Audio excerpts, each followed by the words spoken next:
दर्शकों, श्रोताओं, आप सबको सादर प्रणाम। मैं आज आपके सामने अपने उसी वीडियो की कड़ी में उसको आगे जोड़ते हुए नया वीडियो आपकी सेवा में प्रस्तुत कर रहा हूं। बहनों और भाइयों, आज हम कुरुक्षेत्र इलाके की यानी कुरुक्षेत्र पार्लियामेंट क्षेत्र के अंतर्गत आने वाली सीटों की चर्चा करेंगे और क्या संभावित वहां पर हो सकते हैं परिणाम असेंबली के इलेक्शन की, इसकी चर्चा करते रहेंगे। मित्रों, एक बात याद रखना, ये बड़ा साइंटिफिक सर्वे हम लोग कर रहे हैं। हर कोई अपने सर्वे को अच्छा बताता है, परंतु मैं उसके कारण बता सकता हूँ। हम अच्छे हैं या बुरे हैं ये तो आप ही हमें बताएंगे। साइंटिफिक सर्वे ये है, ये प्री पोल सर्वे है, यानी पोल आरंभ होने से, पोल लगभग अब नॉमिनेशन हो गए तो अब पोल भी शुरू, सारी गतिविधियां शुरू हो जाती हैं इलेक्शन की। तो प्री पोल सर्वे में आभास हो जाता है आवाज कहां से उठती है। जैसे अब लोकसभा में कभी आप देखते होंगे कि जब भी किसी बिल के ऊपर वोटिंग होती है तो स्पीकर साहब पूछते हैं कि किसके इस बिल के पक्ष में यदि कोई है तो वहां कहे, यदि इसके पक्ष में कोई ना है तो वो ना कहे, और हाँ और ना की आवाजों का अंतर देखा जाता है। लगभग यही प्री पोल में हो रहा है कि वहां लोगों का पहला रिस्पांस क्या है। मेजॉरिटी का 100% की बात कभी नहीं करते और लोकतंत्र में हमेशा मेजॉरिटी जीतती।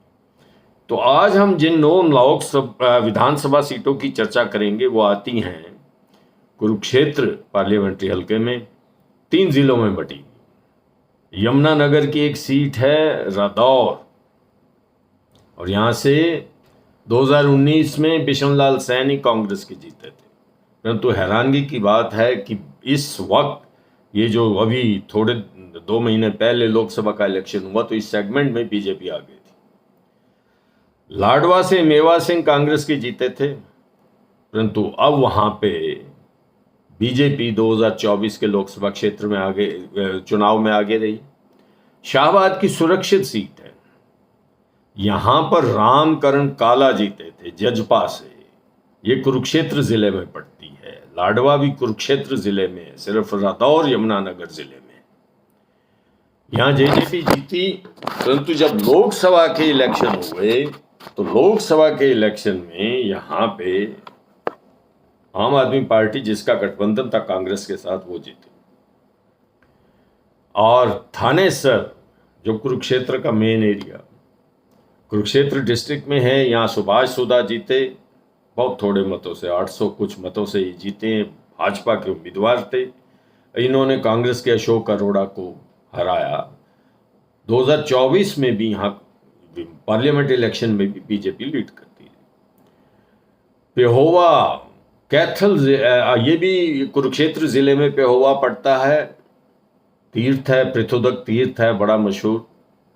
यहां से संदीप सिंह भाजपा के जीते थे, परंतु जब लोकसभा का इलेक्शन आया तो वहां से आम आदमी पार्टी जीती, यानी इंडिया गठबंधन। अब आगे चलते हैं। गोला में रिजर्व सीट है, श्री ईश्वर सिंह यहां से जीते, जजपा के उम्मीदवार, परंतु 2024 में यहां से आम आदमी पार्टी आगे आई। यहां से कलायत की बात करते हैं, गोला कलायत, ये कैथल जिले में पड़ती है। यहां से कमलेश ढांडा बीजेपी की जीती और 2024 के पार्लियामेंट इलेक्शन में आम आदमी पार्टी आगे थी, यानी इंडिया गठबंधन आगे था। कैथल, यहां बड़ी भारी टक्कर हुई, परंतु लीला राम जी जीते और उन्होंने सुरजेवाला जी को, जो कांग्रेस के बड़े भारी नेता हैं, रणदीप सुरजेवाला, उनको बहुत थोड़े मतों से हराया, परंतु जीते। और 2024 में भाजपा ही आगे रही। पुंडरी में यहां टिकट नहीं मिली। बीजेपी का एक उम्मीदवार जो पहले बीजेपी की टिकट पे लड़ता था, रणधीर सिंह गोलन, निर्दलीय खड़ा हुआ, जीत गया और अब वो कांग्रेस को समर्थन कर रहा है। परंतु 2024 के सेगमेंट, इस सेगमेंट में लोकसभा के इलेक्शन में भाजपा उम्मीदवार नवीन जिंदल आगे रहे। अब हम चर्चा ये करते हैं कि आज क्या है। अब तो पूरी तरह से आप ये देखेंगे कि पूरी तरह से रण जम गया है, सज गया है। कैंडिडेट जो हैं वो यहाँ से पूरी घोषित हो गए। और ये मान के चलिए, मैं वोट काटू पार्टियों की चर्चा नहीं करूंगा। वोट काटू पार्टियां कभी भी जनता की फेवरेट नहीं होती, पहली बात। दूसरी बात, इलेक्शन जनता लड़ रही है, यहाँ पार्टियां नहीं लड़ेंगी, पार्टियों का कुछ भी रहेगा नहीं। कुछ पार्टियां तो बिल्कुल लुप्त हो जाएंगी। आप ये देखिए, ये बड़ा विचित्र इलेक्शन होगा, मुद्दे भी इसके बड़े विचित्र हैं। और कुरुक्षेत्र लोकसभा क्षेत्र में इस सारी सीटों के ऊपर किसानों का मुद्दा बड़ा जबरदस्त रहेगा। किसान बहुत पिटे हैं इस इलाके के अंदर, तो इसीलिए ये एक मुद्दा रहेगा। यदि हम थानेसर सीट की बात करें, सुभाष सोधा बीजेपी के उम्मीदवार घोषित हुए हैं, अशोक कुमार अरोड़ा, यानी दोनों पुराने कैंडिडेट आपस में लड़ रहे हैं। इस बार मुझे लगता है अशोक कुमार जो 800 मतों से हारे थे पिछले इलेक्शन में, इस बार जीतने की संभावना रखते हैं। शाहाबाद ये आरक्षित क्षेत्र है, यहां से रामकरण काला जीते जजपा से। इसमें जो कोर वोटर हैं शहर के अंदर, पंजाबी वोटरों की, जमींदारों की, एग्रीकल्चरिस्ट हैं पंजाबी मोस्टली यहाँ के, और उनकी बड़ी भारी संख्या। अग्रवाल भी हैं, ब्राह्मण भी हैं, पिछड़े भी हैं, अन्य जातियां जैसे होती हैं, अनुसूचित जाति के लोग भी हैं। गांवों में जाटों की संख्या काफ़ी। सो इस वक्त जजपा को जाट जो हैं पिछले इलेक्शन के अंदर समर्थन दे रहे थे। जजपा जीती, आज जजपा कहीं नहीं है। और इनका मुकाबला अब ये छोड़ चुके हैं रामकरण जी। कांग्रेस की टिकट, कांग्रेस ने इनको टिकट दे दी, कांग्रेस की टिकट पर लड़ रहे हैं सुभाष कलसाणा भाजपा के इनके आगे। मैं समझता हूँ रामकरण जीतेंगे दोबारा। बड़ी इंपॉर्टेंट सीट आ रही लाडवा। हमारे वर्तमान मुख्यमंत्री महोदय करनाल से जीते 2 महीने पहले, उसको छोड़ छाड़ कर यहाँ पर आ गए क्योंकि उन्होंने देखा कि यहाँ सैनी बहुमत है। मेवा सिंह यहाँ से सिटिंग कांग्रेस के एमएलए, मेवा सिंह को फिर कांग्रेस की टिकट मिली, नायाब सिंह सैनी भाजपा की टिकट पर है। और सबको ये सोच रहा है कि इलेक्शन का क्या हाल होगा, इलेक्शन बड़ा विचित्र होगा। मैं समझता हूं कि कुछ भी हो सकता है, यहां से सैनी हार भी सकते हैं, सैनी बहुल बेशक हो। मेवा सिंह भी उसी समुदाय से हैं, और अन्य समुदाय यहां क्या रोल अदा करते हैं ये देखने की बात है। मेरी नज़रों में सरकारी तंत्र होता है, सरकारी मुख्यमंत्री है, बड़ी भारी सहायताएं होती हैं, शायद नायब सिंह सैनी जीत जाएं, शायद की बात करूं, कंटेस्ट बहुत मुश्किल है। यहाँ की जनता की आवाज़ ये है कि कुछ नहीं कह सकते क्या होगा, मेवा सिंह सफलता को दोहरा भी सकते हैं, ऐसा लोगों का कहना। परंतु ये हम देखेंगे जब हम मिड टर्म पोल करेंगे, यानी पूरी तरह से इलेक्शनरिंग पूरी चरम सीमा पर होगी, तब एक सर्वे करेंगे, और फिर जब मतदान से 1-2 दिन पहले का सर्वे करेंगे। वो एंड सर्वे होता है, ये साइंटिफिक सर्वे, और वही परिणाम 100% ठीक निकलते हैं। चलिए आगे बात करें रदौर से। यहाँ बिशन लाल सैनी एमएलए थे कांग्रेस के, अभी उनको ही टिकट मिली है श्याम सिंह राणा इनके मुकाबले में। श्याम सिंह राणा बड़े भारी फाइटर हैं, लड़ते रहते हैं, हारते रहते हैं, एक आधी बार जीत भी गए थे। मुझे लगता है बिशन लाल सैनी यहाँ से आगे रहेंगे। आइए पेहोवा में संदीप सिंह थे भाजपा के उम्मीदवार, मंत्री भी बनाया गया खेल का, उनके साथ एक स्कैंडल भी जुड़ गया, केस अभी तक चल रहा है, यौन व्यभिचार का केस एक कोच ने उनके ऊपर लगाया। खैर जो भी है, सच्चाई तो न्यायालय बताएगा। इस बार भाजपा ने उनको टिकट नहीं दिया, और पेहोवा में जय भगवान शर्मा को टिकट दिया। और जो उनके विरोध में कांग्रेस के उम्मीदवार हैं, वो उनकी भी लिगेसी है, मनदीप सिंह चट्ठा। हरमहिंदर सिंह चट्ठा जो पहले कांग्रेस के स्पीकर भी रहे हैं, कांग्रेस के एमएलए भी रहे, मंत्री भी रहे बहुत बार, और इस वक्त दुनिया में नहीं है, उनका बेटा है मनदीप चट्ठा। मनदीप चट्ठा जीत सकता। जाट सिखों का बड़ा बोलबाला है यहाँ पे, खत्री सिख भी हैं पर जाट सिखों की संख्या ज़्यादा है, इसीलिए पेहोवा सिख डोमिनेटेड क्षेत्र है। और इस वक्त सिखों की पिटाई सबसे ज़्यादा हुई।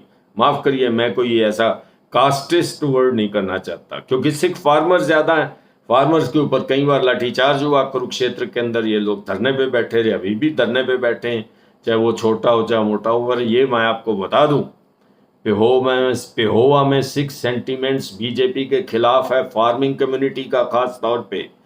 अन्य जातियां उन्हें वोट देंगी, इसकी संभावना है। परंतु यहां से चट्टा साहब के बेटे मनदीप चट्टा जीत सकते हैं। अब आइए गोला में। गोला में जो सीट थी वो भी जजपा ने जीती थी। अब जजपा के ईश्वर सिंह नहीं लड़ रहे और दो नए उम्मीदवार कांग्रेस के तो कुलवंत देविंदर हंस हैं और कुलवंत बाजीगर जो हैं, ये पुराने उम्मीदवार हैं, पहले भी इलेक्शन लड़ चुके हैं भाजपा से। यहां अनुसूचित जातियां विभिन्न तरह की हैं। जो कंपोजिशन आप अनुसूचित जाति का रोहतक में देखते हैं, पानीपत में देखते हैं, वो शायद यहां नहीं। बाजीगर कम्युनिटीज बहुत ज़्यादा, बहुत बड़ी इंपॉर्टेंट कम्युनिटी है। यहाँ संघर्ष हो सकता है, मैं समझता हूँ, और भी भाजपा का एज भी हो सकता है। अब कलायत में आए। कलायत जो है जाट डोमिनेटेड एरिया, इसमें कोई शक नहीं। जो हिसार के एमपी हैं उनका ये गृह स्थान भी है कलायत। जयप्रकाश जी, जयप्रकाश जी यहाँ से लड़े भी, जीते भी, हारे भी, दोनों बातें विधायक के रूप में रहे। कलायत को रिप्रेजेंट किया उन्होंने। अब उनके बेटों का, उनके बेटे जो है वो राजनीति में पदार्पण कर रहे हैं। और विकास श्योरान जो उनके बेटे हैं, जेपी के कांग्रेस के उम्मीदवार हैं, उनके मुकाबले में कमलेश ठांडा, ये भी भाजपा की जाट उम्मीदवार है। परंतु मैं आपको सच ये बताऊं कि यहाँ पे इस सेगमेंट्स में भी आम आदमी पार्टी जीती थी जब ये 2024 लोकसभा का इलेक्शन हुआ। कमलेश ठांडा के खिलाफ थोड़ा सा जनमत है। मैं समझता हूँ विकास श्योरान की लॉटरी लग सकती। पहला इलेक्शन है, यदि पहला इलेक्शन जीत जाते हैं, लिगेसी तो है ही जेपी की उनके साथ। पुंडरी में आइए, सतपाल जांबा हैं भाजपा के और सुल्तान जंडोला है कांग्रेस के। मैं पुंडरी को बहुत अच्छी तरह जानता हूँ, जिसको हम कहते हैं ना बैक ऑफ योर हैंड। क्यों, मैं पुंडरी में कई साल प्रिंसिपल रहा डीएवी कॉलेज के अंदर। ये सारे मेरे विद्यार्थी हैं कई। यहाँ पर जो पहले उम्मीदवार थे इंडिपेंडेंट जीते, कांग्रेस को समर्थन भी दिया अभी थोड़े दिन पहले, परंतु कांग्रेस ने उनको टिकट नहीं दिया। और भाजपा से वो लड़ा करते थे, कई बार हारे, परंतु एक बार भाजपा से भी जीते थे, एमएलए बने थे। पिछली बार निर्दलीय उम्मीदवार। यहाँ रोड कम्युनिटी का बहुत भारी जमावड़ा। इस पुंडरी विधानसभा में चौधरी ईश्वर सिंह जो रोड बिरादरी के हीरो माने जाते थे, 3-4 बार जीते और उनका बड़ा प्रमुख स्थान है, बड़े शिक्षाविद थे। और अब वहाँ पे सतपाल जांबा का जाति का मुझे पता नहीं, शायद ये रोड बिरादरी के ही हो, मुझे नहीं पता, पर सुल्तान जंडोला का मुझे पक्का पता। नंबरदार हैं और ये उनका बड़ा भारी प्रभाव है। पहले भी इलेक्शन निर्दलीय लड़ते रहे, बड़े भारी वोट उन्होंने प्राप्त किए। अब के कांग्रेस ने उनको टिकट दिए है। सतपाल जंडोला जीतेंगे, ये निश्चित है। कैथल को देखिए, बड़ा इंपॉर्टेंट है। कैथल में रणदीप सुरजेवाला हार गए थे 2000 वोटों से लीला राम जी से, जो बीजेपी के पिछली बार के एमएलए। अब के उन्होंने अपने बेटे को राजनीति में पदार्पण करवाया। आदित्य सुरजेवाला कांग्रेस की टिकट पर लड़ रहे हैं और लीला राम जी फिर भाजपा की टिकट पर दूसरी बार एमएलए बनने के लिए। कैथल बड़ा शहर है, गुर्जर समुदाय गांवों में काफ़ी है, जाट समुदाय भी हैं, अनुसूचित जाति के भी हैं, पिछड़े भी हैं। शहरों के अंदर ब्राह्मण हैं, पंजाबी हैं, अग्रवाल हैं, काफ़ी बड़ी संख्या में। विकसित प्रदेश है कैथल। और कैथल में हर जाति का आदमी आया है। सुरेंद्र मदान पंजाबी थे, वो उन्होंने 2 बार इस विधानसभा को जीता। गुजर कई बार जीत चुके हैं। जाट यहाँ से कई बार, रणदीप सुरजेवाला ही कई बार जीते हैं, 2-3 बार तो रणदीप सुरजेवाला वहाँ से जीते हैं। पिछली बार वो हार गए थे।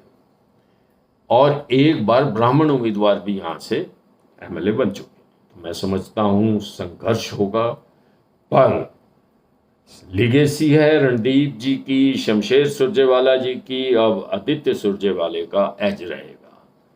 तो ये मेरा विश्वास है कि इस बार आपका वही क्षेत्र है 5 विधानसभाओं के ऊपर। 5 विधानसभा सेगमेंट पे भाजपा आगे रहेगी, 5 विधानसभाओं पर कांग्रेस आगे रहेगी, माफ करिए, 1 पर भाजपा आगे रहने की उम्मीद है। और 3 विधानसभाओं पे कंटेस्ट होगा। परंतु इस क्षेत्र पर क्योंकि महाभारत है, यहाँ संघर्ष हुआ, फिर ये अब वोटों का महाभारत होने जा रहा है, तो इसमें कौन जीतता है कौन हारता है, ये तो हम इसके ऊपर बड़ा ध्यान रखे हुए हैं।